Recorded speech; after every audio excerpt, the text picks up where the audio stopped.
Hello, everyone, and welcome to the iDiet Cooking Demo with Dr. Roberts. My name is Jim O'Toole. I'm one of the senior group leaders as well as a registered dietitian here at iDiet. And joining me, of course, is Dr. Roberts. Thank you, Jim, and welcome everybody to another cooking demo. It's our almost summer cooking demo, and I'm really sorry I wasn't here 2 weeks ago. It was because I had a scientific meeting in Italy, which was great. And then I came back on the flight and picked something up. So I was like voiceless and creeping around and not good for videos. Not a problem at all. It sounds like you were doing important work. So I hope so. I'm trying to. So we have a great lineup today. We're going to make a party platter of sandwiches. We're going to do mushroom barley risotto from the book. We're going to do plum cobbler, which is really good, and we're going to get you to test that. hey, And then we're going to talk about some drinks. So we have quite a lot to get through.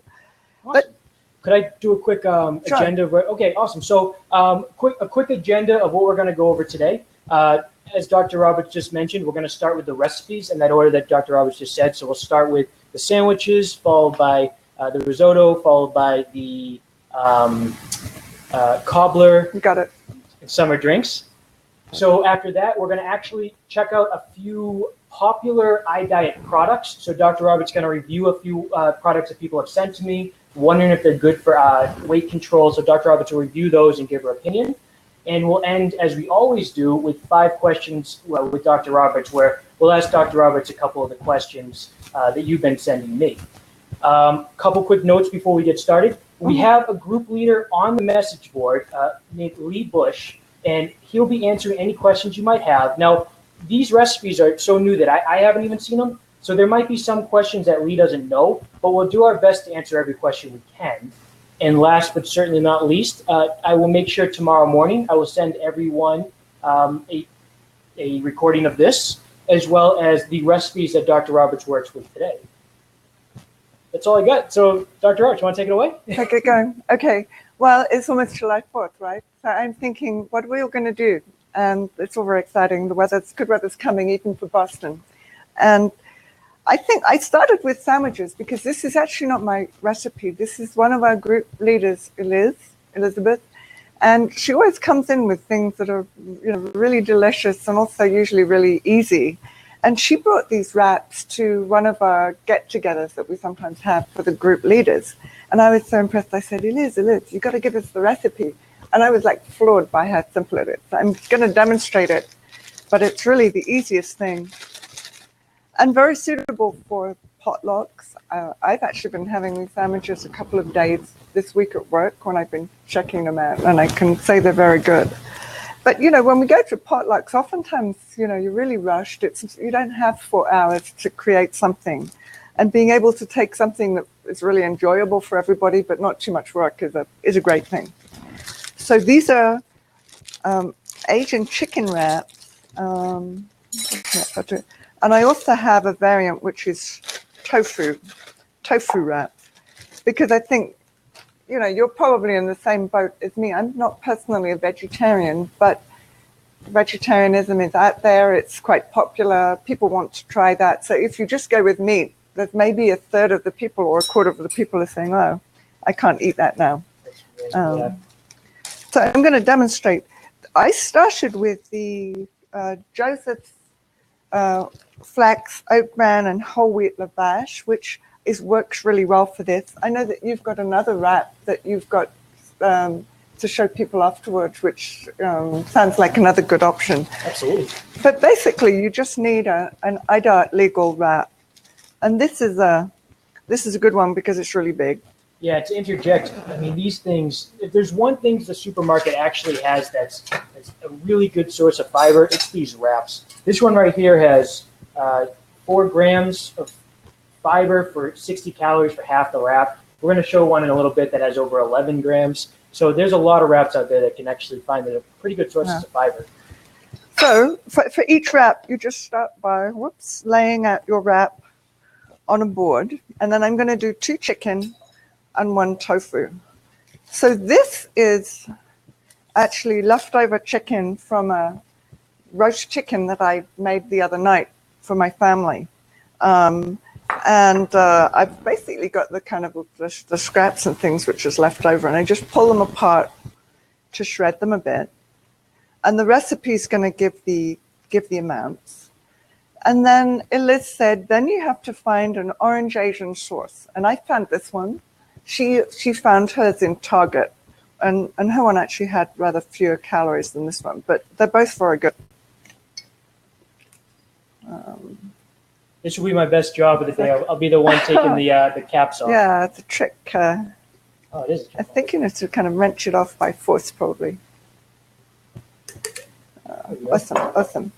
And then for each wrap, and I'm going to make 2 here, it's 2 tablespoons of dressing. So I'm going to use a quarter of a cup. This is a half cup measure, so it's half full. And you pour the sauce all over the chicken. You mix it in nicely.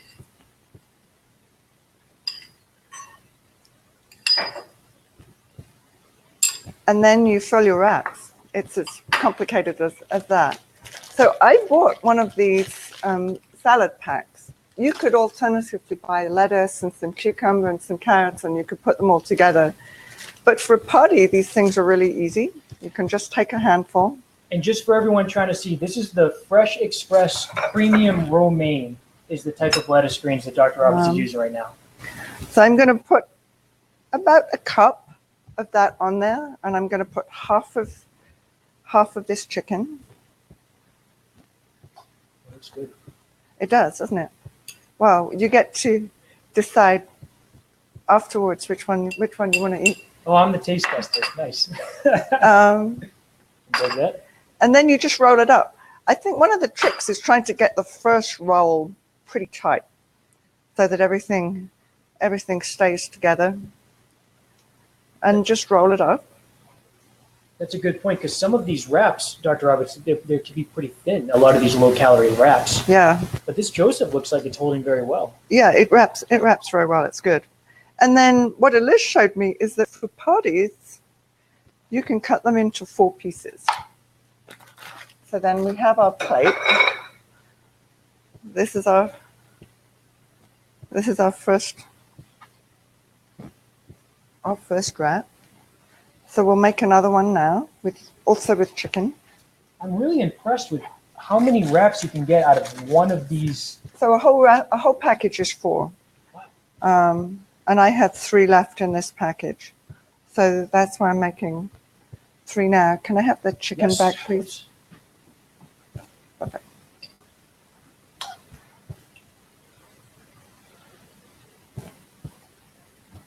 And the orange Adrian sauce is really good, but I think if you really love, ham and mustard sandwiches, for example, you would make this with ham and mustard and a bit of mayo instead, and you would still have a really great platter. So we've rolled that up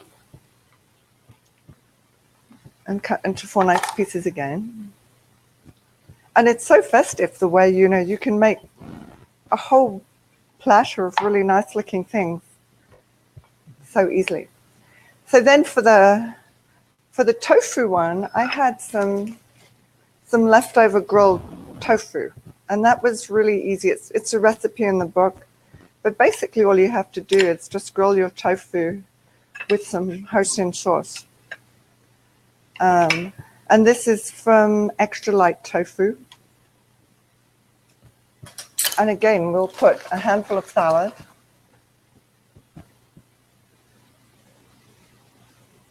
And Can you repeat what the name of that sauce was that you used, Dr. Roberts? So this was hoisin sauce grilled. So what I'm also going to do is add a bit more hoisin sauce to the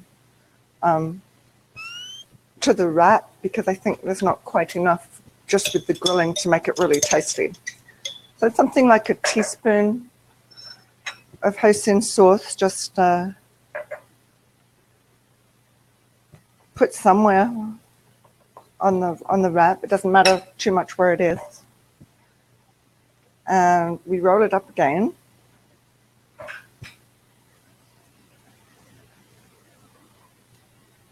This one's a little messier. So how long has this taken me? 5 minutes max? Yeah, that's it. 5 minutes for a whole plate.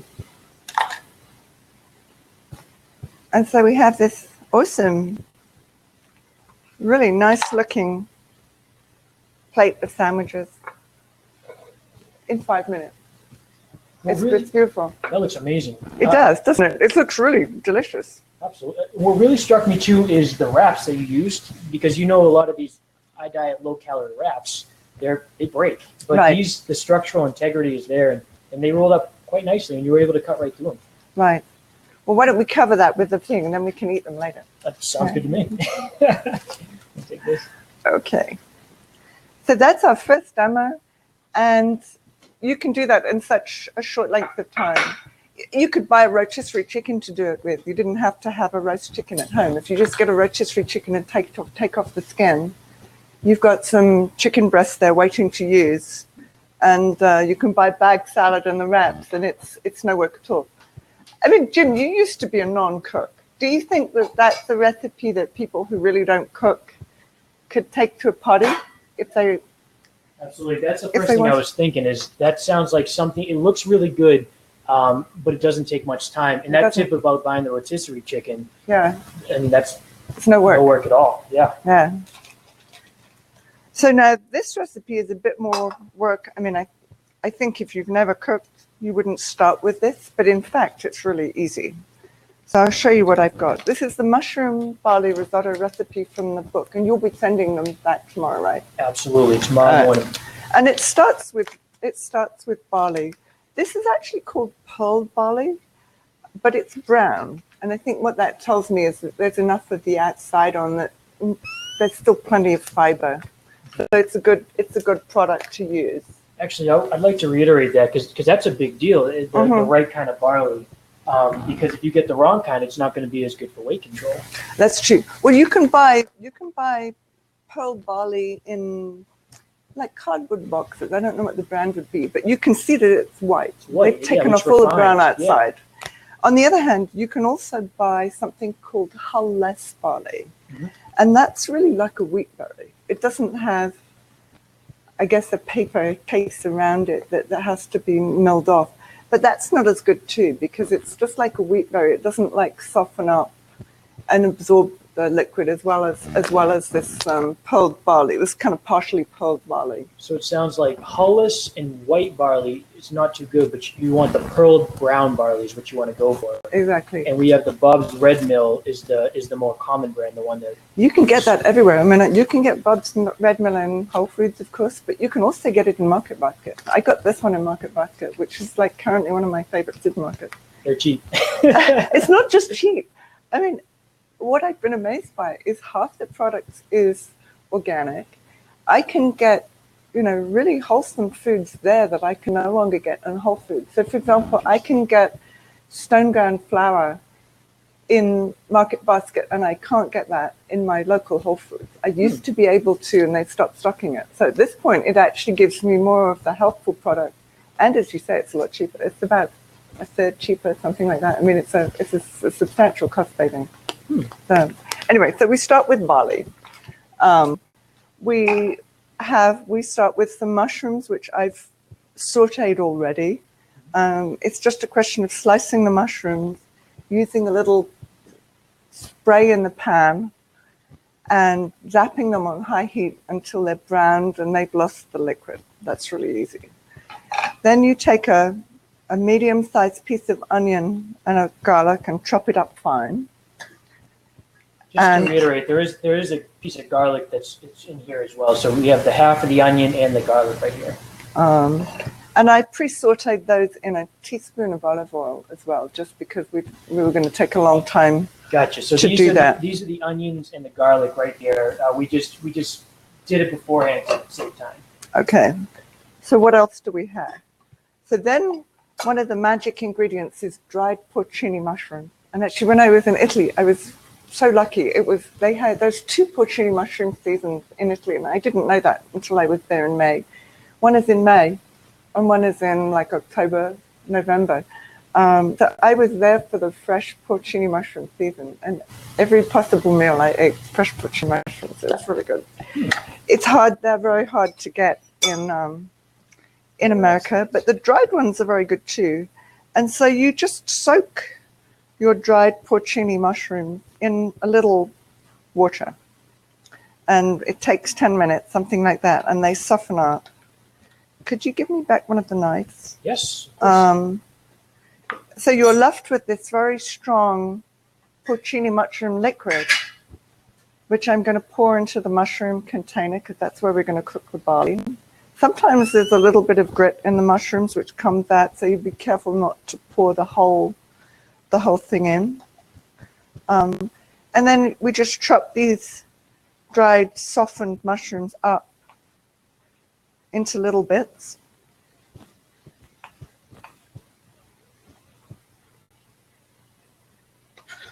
And we put those in with the onions. We put those sautéed mushrooms. If I could just interject real quick, mushrooms are really interesting. They're very, very low in calories, a lot lower than you might expect. Right. Much lower than 50 calories per cup. So they are a free iDiet food. And they have that taste, umami, that taste. It's similar to, it's kind of meaty. It tastes a little bit similar. So you get a lot more taste with a lot fewer calories with mushrooms. That's a good point. And I think actually English people eat mushrooms for breakfast. Really? I mean, yeah, we don't do it very often, but it's like a special breakfast, having grilled mushrooms with something like Canadian bacon and a poached egg or something like that on a Sunday. It's very nice, very delicious. Okay, what do we have next? So we have some red wine. We're going to put in, I believe the recipe calls for 3 tablespoons. So I'm going to estimate that. I'm giving you everything. You're being great, like transferring everything around. And then we have 4 cups of stock here. It can be anything. It can be chicken stock. It can be beef stock. It can be vegetable stock, whatever you like. What do you prefer personally? So this was actually a stock cube that I made up. But if I had no job and no weight loss program and things like that, maybe I'd be making my own stock. But for this recipe, the mushrooms are so powerful that they give the flavor. You don't really notice what the stock is. And then here I have 1 cup of barley, which I washed in water, because all of these grain products, you need to wash them in 2 or 3 rinses of water, because there's some flaky stuff, a little bit of starch on the outside, maybe a bit of dust that comes off. So we put that in too. So we have most of our ingredients at this point. We have the mushrooms, 2 kinds of mushrooms. We have the barley, we have the onions and garlic, and we have a broth with actual stock and wine. And then that just simmers with the lid for about 40-45 minutes until all the liquid's absorbed and the barley's nice and soft. If your pan leaks too much vapor, it might dry out too quickly, so you can just add a bit of water. If the stock hasn't had enough salt, you can add a bit of salt at the end.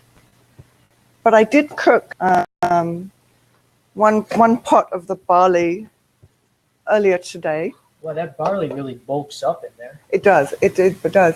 And this recipe, this is a 1 cup recipe, but you can make 2, 3, 4 cups of barley and have a huge amount ready to save. And so right at the very end, what you do is you mix in 3 tablespoons of Parmesan cheese. And if you like parsley, you mix in a bit of parsley and you mix it around. Is there any other herb that you would recommend, or is parsley really all you need for this? Doesn't make any difference. I mean, I think I like adding parsley because I think we all know that green vegetables are really healthy, and many of us don't get as many green vegetables as we should. So it's a way to kind of get a few more in. And so then you can simply serve your risotto. And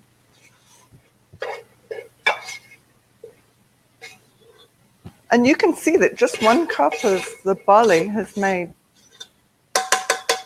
really a substantial a substantial bowl here. I'm going to hold it up in a minute, decorate it with a bit more. Well, yeah, the green gives it makes it much more appealing, visually appealing. It does, doesn't it? It's a nice dish. You can serve it by itself with a green salad. You can have it as a side to some grilled steak would be very nice. Really anything. It's a very versatile thing. And it freezes too. When I make something like this, where I've made 2 cups of barley today, that's more that we're going to eat tonight, and I'll freeze it, and it freezes great, and then you can pull it out for dinner another night. Very cool. So just to recap, we have paying close attention to get the right type of barley. You get a lot of flavoring from those mushrooms. Really, the garnish, it looks very nice with the parsley that you added.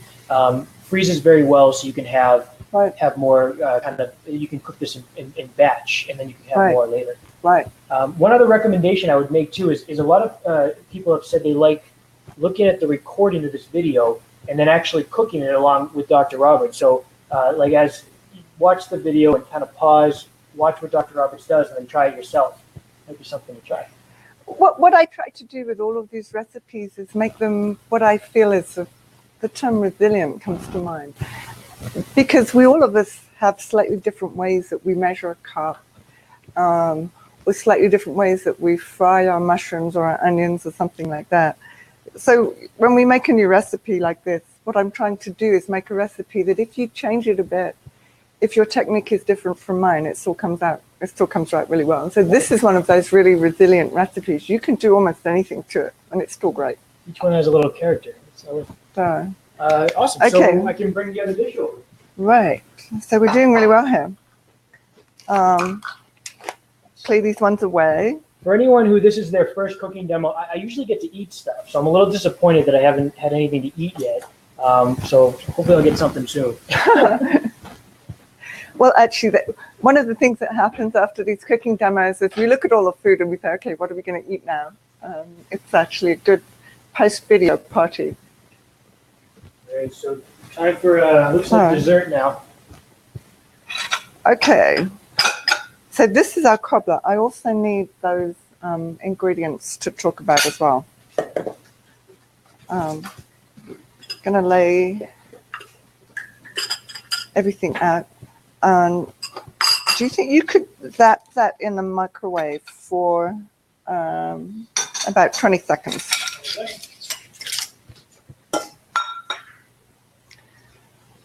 So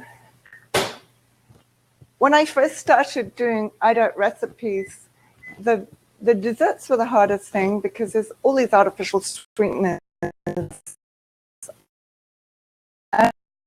And we recognize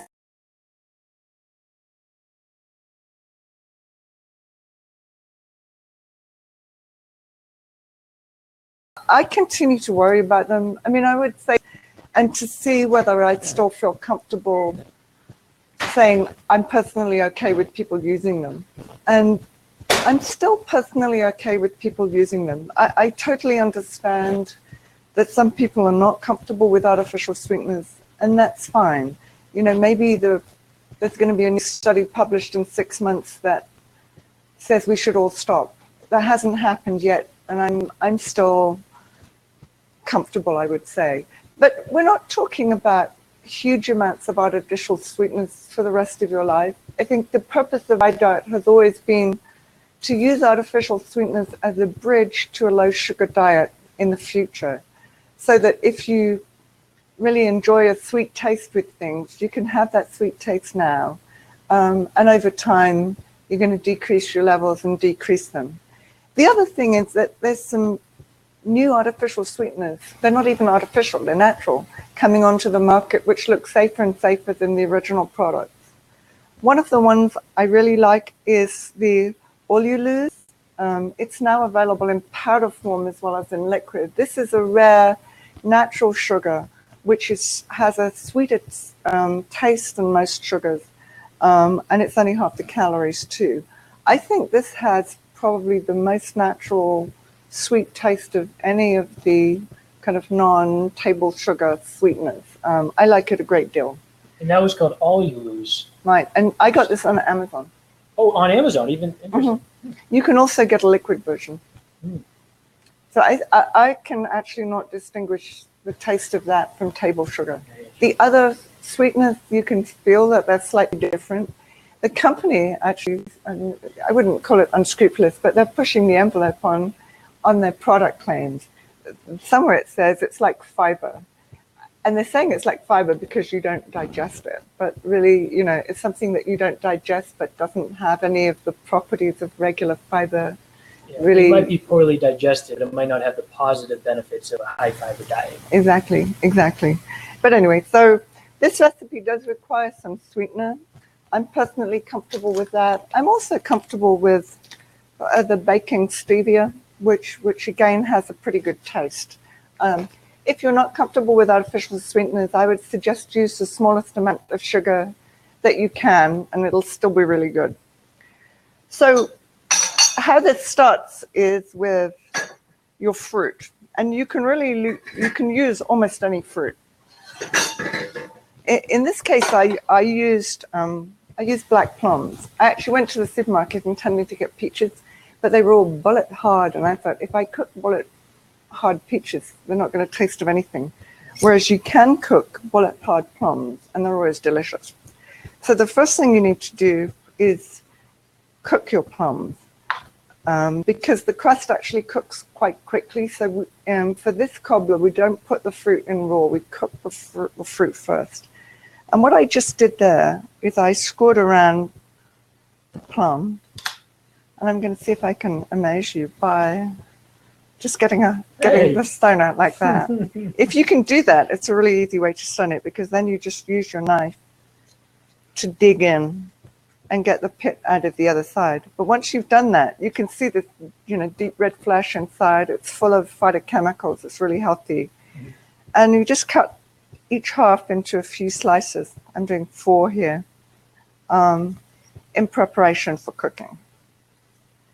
And then you put all your plums into a pot with less than 1/4 cup of water. I'm looking around for my 1/4 cup measure.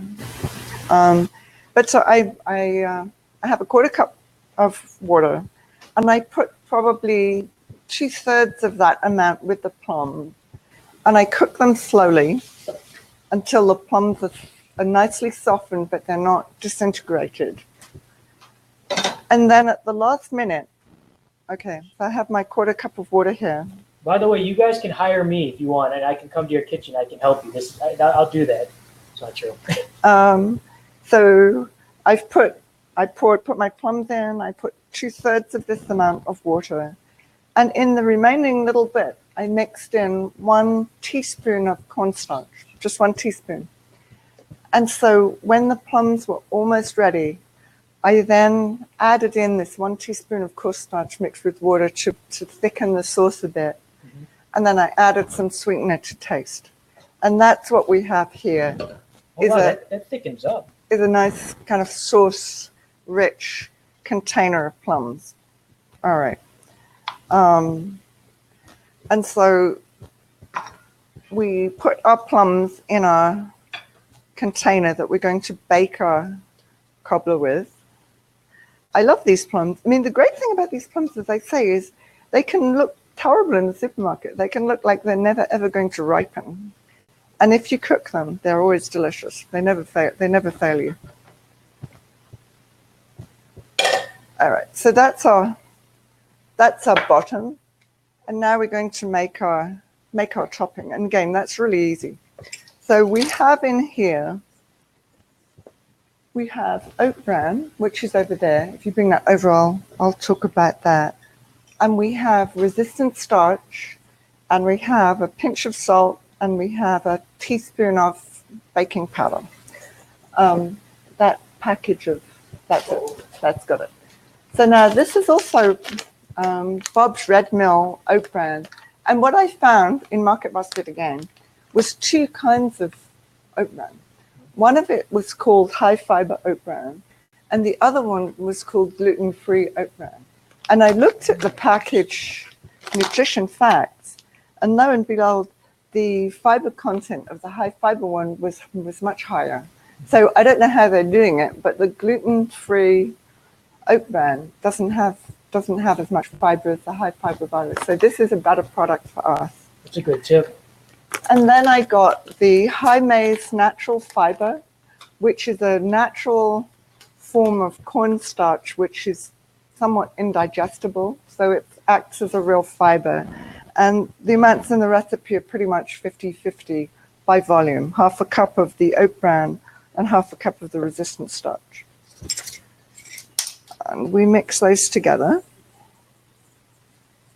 Should also point out what Dr. Roberts is doing, that anytime you see bran, that's usually a good indicator that it's going to be pretty high in fiber. Bran is basically the outer coat of a grain. So it's the fibrous coat that protects a grain. So oat bran, wheat bran, corn bran, all these things are things that Dr. Roberts cooks with a lot.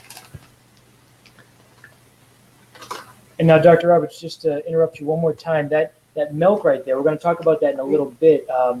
Fairlife milk is a milk that's kind of, we'll talk about this later, but Fairlife milk is the milk product Dr. Roberts is using right now. All these new products. I mean, it's really almost a full-time job keeping up with products, right? Yes, it is. One of my dreams for the iDiet website, as soon as we, gotten a few more other things in, is a wiki for products, so that every time one of our members finds a new product, they can put the wiki in and everybody can see that. They can contribute to it, yeah. So for the liquid ingredients, we have a teaspoon of vanilla essence, and we have 1 egg. I was hoping that wasn't going to collapse on the counter. And what would I have done? I don't know.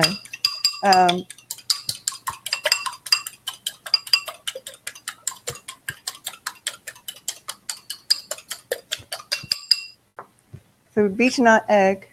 We add our melted butter, which is just 1 tablespoon. It's a small amount, but it's really good for the texture and the taste. And 1/3 of a cup of milk. It can be any kind of milk. That was just in my fridge, to be honest.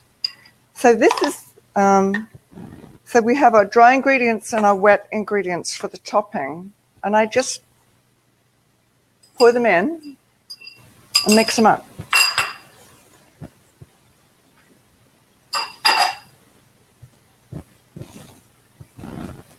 So again, that was not hard, right? No, not at all. That was not hard. So the topping is really quite sloppy. This is right. I mean, how would you describe that? Yeah, sloppy is actually a really good word to describe it. Perhaps I can do something like that gives a good impression on the phone. So what we need to do is now just spread this over to the best of our ability. And it may not spread completely, but that's fine.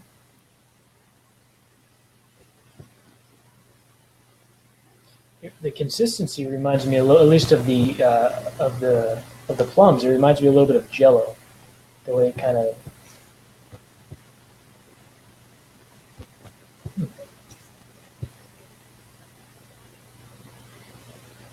This is another recipe that has never failed me. I mean, after we've got the ingredients right. But, I think if you put a bit too much milk or not quite enough milk or something like that, it's still really fine. And that's ready for baking. So we will put that in the oven for us to enjoy later. But meanwhile, I did make another one earlier to show you. And that's our cobbler, which looks pretty amazing, right? Absolutely, yeah. So I thought we would use you as a guinea pig. Sounds good to me. You poor thing. It's and you can report back on whether this is a good dessert. And just for people, I remember this is a question a few people had.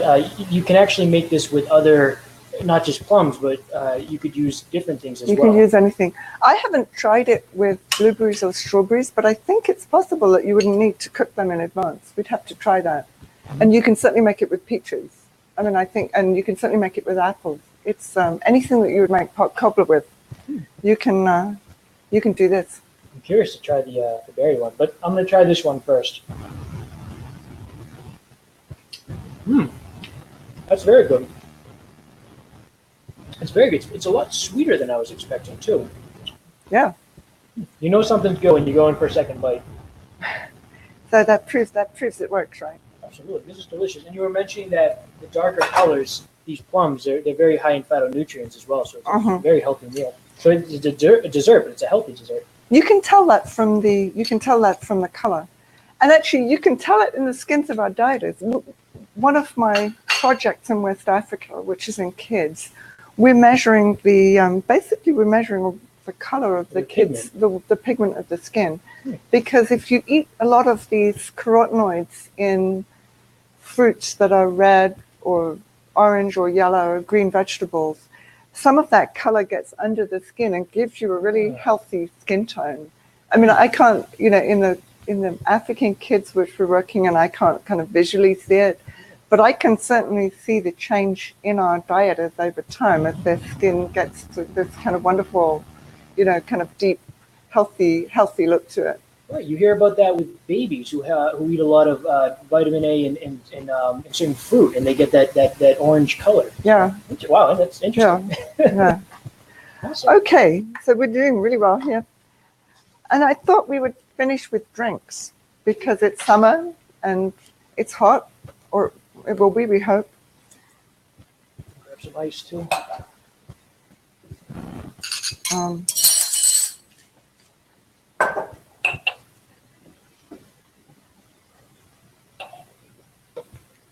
Okay.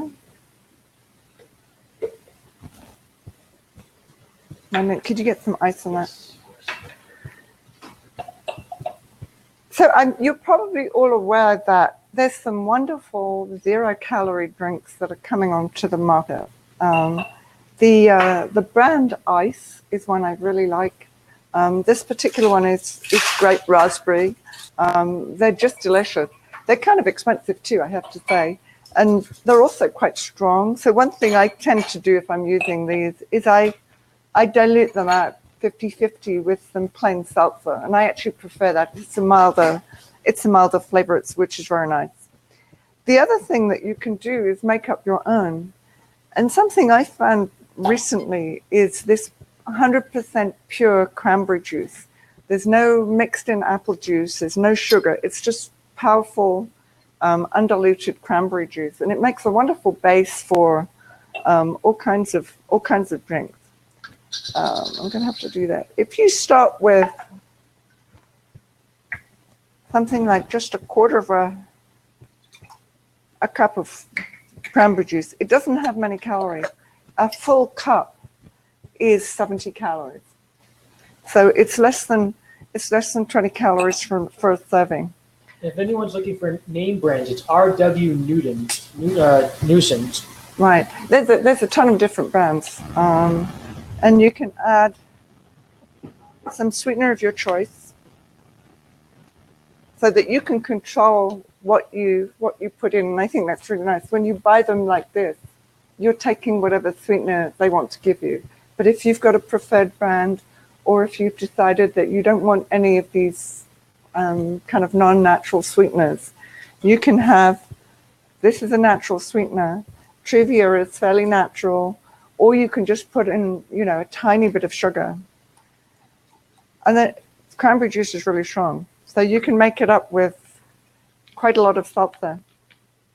And if you want to get creative, you can have cranberry lime, again with fresh lime juice. That's really great.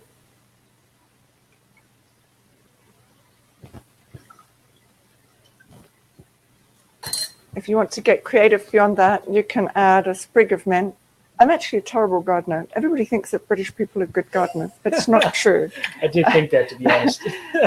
all I can grow is the herbs, which is impossible to kill. So here you go. I don't know whether that's good. I don't know whether that's good enough sugar for you. Sure, let me try.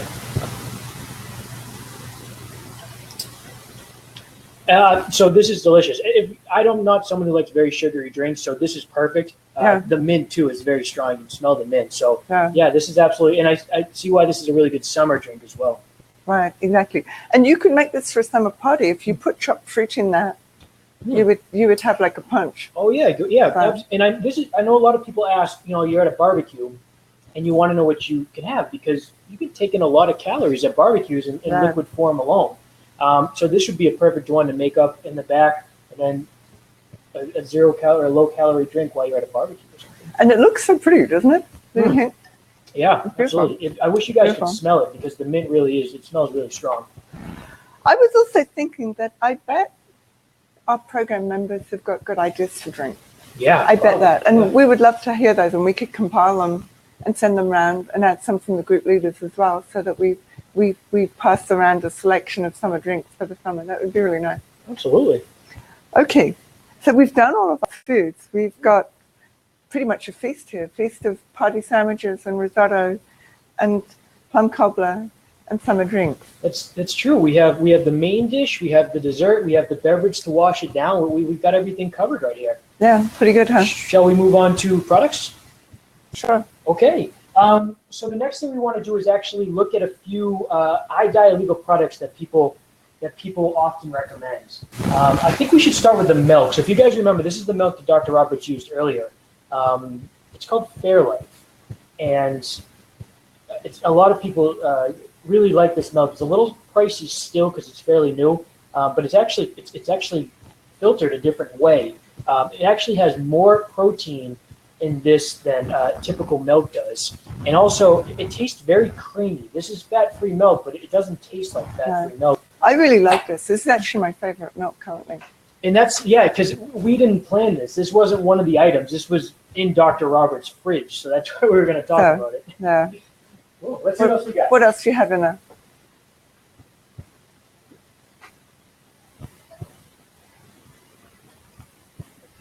I love that you always come with these different products. I mean, there's 100,000 new food products come onto the market every year, and some of those are iDiet-Legal. So, finding them is like a big job. And I take this as an opportunity to quiz you too, like to test you, because sometimes I don't even know what you're going to say. For example, this right here is an interesting one because everybody has probably seen kashi goleen before, and you've probably heard what we have to say about it. It's iDiet-Legal, but it's got 3 times the calories as Fiber One cereal. So yes, it's legal, but it's still very calorically dense.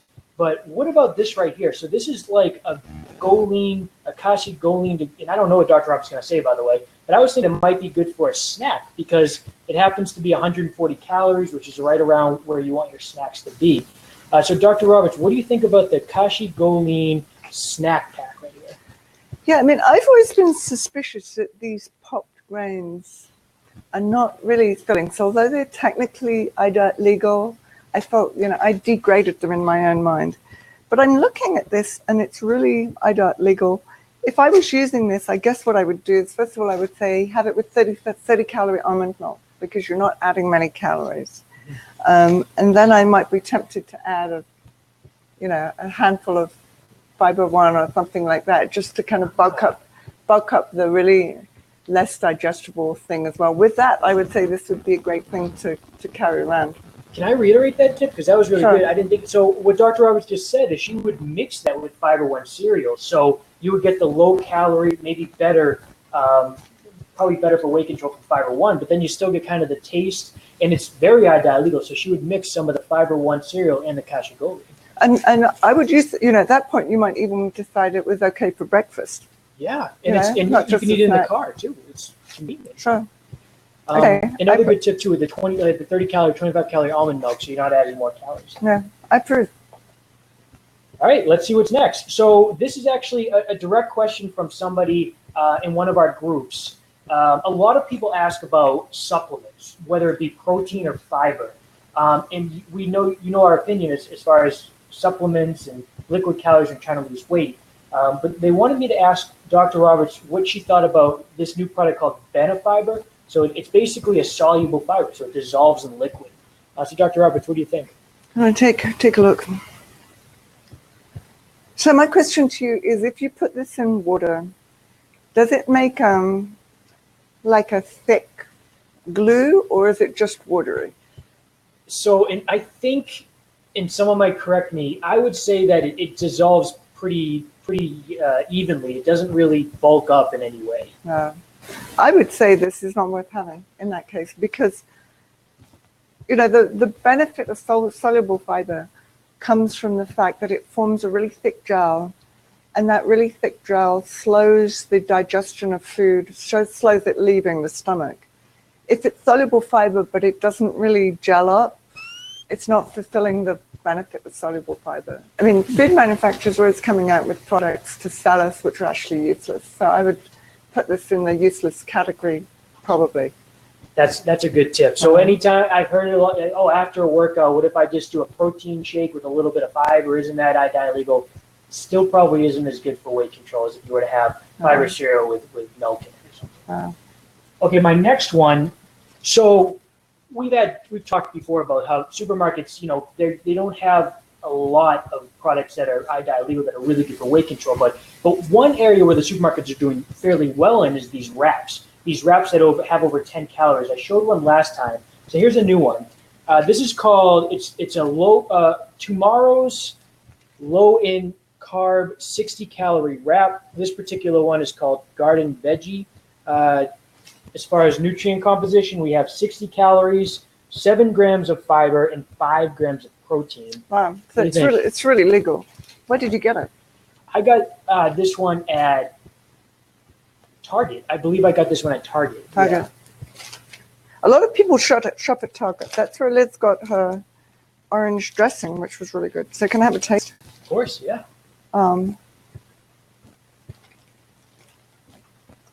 It's actually really tasty. I would definitely eat that.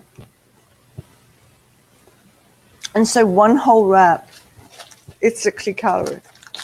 And it's a good size. I mean, if you look at that's the one I've taken a bite out of. But that's a good size. I mean, you could make up a nice sandwich with that.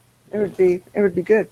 Awesome. So we have one more that's approved by Dr. Roberts. This is the Tomorrow's Low in Carb wraps.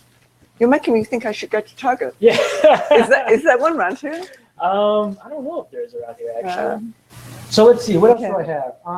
Okay. So for anyone that came to the last cookie demo, everyone always asks us about these new ice creams that are iDiet-Legal. There's Arctic Zero, there's Halo Top, there's Enlightened. This is a new one I found just last week for the first time. This one's called Croyo, and Dr. Roberts has not seen this yet, so it's always fun to put on the spot like this. I always go for the nutrition fact labels. Well, that's pretty awesome. It's an iDiet-Legal ice cream. Okay, it's my duty to try it. That's why I wanted to try it, actually, because you guys know the other ones, they're just not creamy at all. This one, not that it's the creamiest, but it actually is fairly creamy directly out of the freezer. We actually just took this out of the freezer. It's awesome. It's awesome. It's half a cup, 120 calories, 10 grams of protein, 3 grams of fiber. That's actually a great, so you could just have, I mean, I would say a third of a cup of that with some fiber for some added crunch would be a fabulous dessert. So I'll reiterate that because a lot of people really, that's actually the dessert that I have a lot. So if you do a third of a cup of this plus half a cup of high fiber cereal or around there, or even a third for something like that would be fine. A third, you'll have. This is higher in protein, so you get the fiber from the cereal. You're within your calories, and it's actually a really good dessert right there. So I'm looking at the artificial sweeteners here. It has xylitol, which is a sugar alcohol, and they have a really natural taste. You can't eat a huge amount of them because they're non-digestible, but your intestinal bacteria, your microbiome, does ferment it. So if you ate, I'm guessing the whole container, you shouldn't eat the whole container anyway, but you might have some bloating with that. Absolutely. So if you have IBS, I would definitely stay away from this one because, like Dr. Roberts mentioned, we're 7 grams of sugar alcohol, which is pretty high, and that's what really gives it that sweet taste. And then just one more thing, for anyone who's wondering between this one and some of the old ones we showed, like Arctic Zero, Halo Top, 120 is a little bit higher than the calories for some of those other ones. But this one actually tastes a lot better in my opinion. That's important too. The taste is really important. Having a bit less and really enjoying it. Absolutely. Quality versus quantity. Yeah. I'm with you on that. Okay, so that was all the products. And if anyone wants us to, or Dr. Roberts actually, to test anything out, you can send it to me and we can try to do it on one of the future cooking demos. Yeah. So the last segment we have in the last 10 minutes is, of course, the 5 questions with Dr. Roberts. I always hope I can answer these 5 questions. I know it's good to know. I don't show this stuff to Dr. Roberts beforehand, so this is authentic right here. So we already touched upon this a little bit, but just to kind of hear it just directly from you, a lot of people ask about protein shakes and the fiber supplement, just like the Benefiber we just talked about. So, Dr. Roberts, what is your opinion on protein shakes and fiber supplements when it comes to weight loss? So we have not really focused on fiber and protein shakes up to now. And I think that's because, the research literature suggests that the act of chewing helps people feel full. And that's what you need to do, is feel full when you're losing weight. So I would say that, some people this would not work for. But if you can work out a way to get enough protein and enough fiber into the shake, and if the chewing doesn't bother you, I would say it's fine. Do we have any shake recipes? We have one smoothie at the current time. It's a fruit smoothie. It's actually the last recipe that we have in the entire program. But we do have one smoothie. So maybe what we should do is come up with a few more smoothies and just put them out there to let people try them. I mean, I think it's partly an experimentation. Everybody needs to get really good at understanding what works for them ultimately. Totally. And for those people who really like shakes, we're going to provide them. Yeah. Totally. So just to reiterate exactly what Dr. Roberts said, we don't have a lot in the program. There's a lot of evidence. Dr. Roberts is saying that chewing is really important for feeling full, and our program is all about feeling full. But there are some people that they work very well for the convenience factor. Yeah. And I can definitely agree with that because, if you think about it, it's so easy to take in like hundreds of calories within seconds with a liquid beverage. So I get being uneasy about them, but then the convenience factor is very high. And the other thing you could do about the chewing is have 2 or 3 baby carrots with you. So you could get the chewing, or you could have a couple of pieces of chewing gum. To get it that way. Okay, very cool. All right, so we have a few more questions. This is a really good one of the best and the toughest questions we ever asked. Someone's considered trying the iDiet modified fast, and for anyone who's in the early stages of the program, when you hit advanced, we have a modified fast that we offer to people. But this person heard that fasting was not good for you. She's thought about the green shake fast and all that. Can you talk a little bit about why a person might want to try a modified fast? I think that you should try modified fast if they interest you. If you don't think it's for you, you don't need to bother. It's one of the tools that we offer. So I think it's a really optional thing.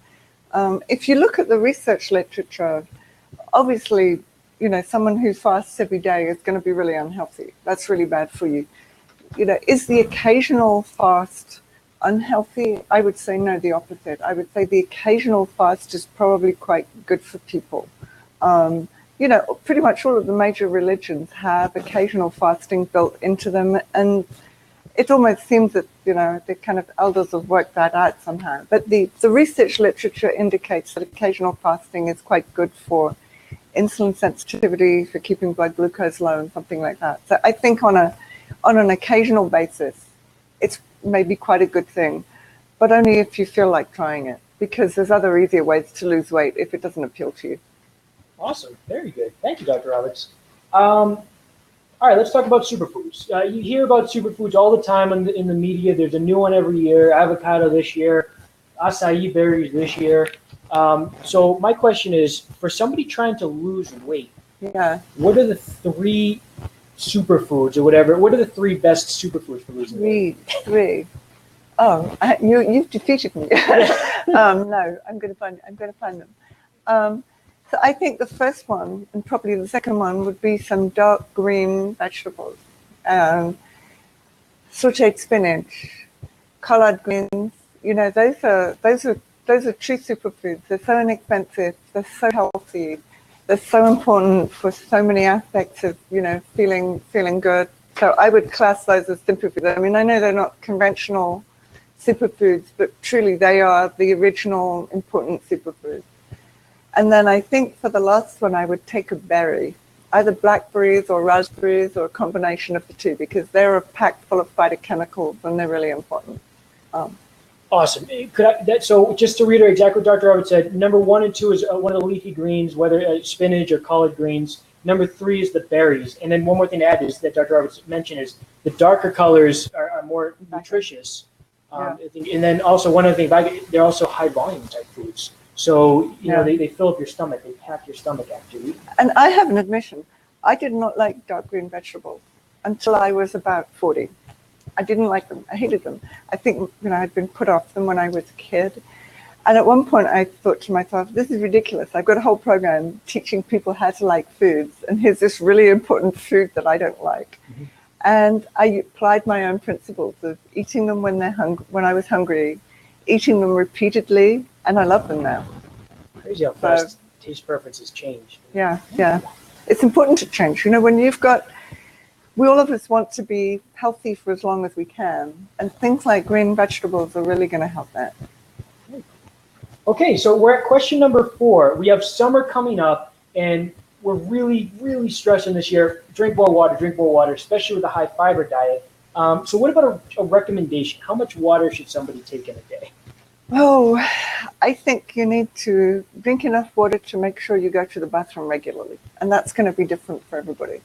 I think, it's hard to keep count. But if every time you're thirsty, you have something to drink and you make sure that you go to the bathroom at least 4 times a day, then you're good. You're not dehydrated. I love that answer, because every recommendation I'll ever see is this fluid ounces per day or milliliters per day. But Dr. Roberts, you're focusing on the output side, so making sure that. So I like that. So you're the Dr. Roberts. Just to reiterate, you want to make sure you're drinking enough water so that you're using the bathroom regularly throughout the day. Okay, last one, and a little bit not as scientific as the other ones, but we are entering barbecue season or cookout season. I think yesterday might have been the first day of summer. What's your favorite dish or item to bring to a barbecue? Okay, that one I can answer really easily because I have been cooking this even in the winter. It's a whole barbecue chicken from the grill. Have you ever cooked a whole chicken on the grill? No, I have not. No. So I hadn't until last year. And it's the most amazing experience. I mean, first of all, it's incredibly easy. You can just stick the chicken on. You rinse it, you put it in a cast iron pot of some kind, and you sprinkle a bit of salt on. That's like your minimum chicken. And it comes out and it's totally delicious. And you can put some barbecue sauce on and put it back for 5 minutes. If you want to get fancy, you can marinate your chicken in some buttermilk for overnight, and then it's beautifully tender. But the thing about a whole barbecue chicken is it's easier to cook than in the oven. It's actually easy, because if you cook a chicken in the oven, you have to baste it to stop it getting dry. And I don't understand the science of this, but if I cook a chicken on my barbecue, it never dries out. It always tastes better. The skin is delicious. It's got rid of all the fat. It's a really gourmet experience. And then you put the barbecue sauce on at the last minute. You don't have to do anything other than put it in, go away and put your feet up for 2.5 hours or 3 hours if it's a big chicken. And that's it. What you do have to do is get the burners right. So I have a small barbecue which has 3 burners. And so I have a cast iron frying pan, which will just fit a chicken. So I turn the barbecue on and I heat it up as high as it will go. And then I turn off the ring that I'm going to put the chicken on. And the middle burner I turn to low. And I leave the other burner on high. And that gets me an internal temperature which is 400 on the dial. But I don't have any direct heat coming up underneath the chicken. And you can go swimming, you can read a book, you can go for a walk for 2 hours, you can completely forget this chicken. And you come back and it never fails. It's always better than the chicken you eat in the oven. It's awesome. And then you put your favorite barbecue sauce on it at the end, and you can carry that to your potluck, and everybody will be amazed because it's literally the best chicken you've ever eaten. You can forget about it, but please don't burn the house down. I'm glad you mentioned that. I mean, it sounds intimidating. I have to admit, I walk away. Yeah. was so enthralled by cooking whole birds on the barbecue that I actually cooked my Thanksgiving turkey on the barbecue in the same way. Right. And it was the best Thanksgiving turkey I ever made too. And it's easier. I mean, it's just like, it was ridiculous. There's something about the air circulation or something like that that makes the chicken more flavorful, more tender. You get rid of more fat. It's just like a whole different experience from a chicken in the oven. I'm never going to use my oven to cook roast chicken ever again.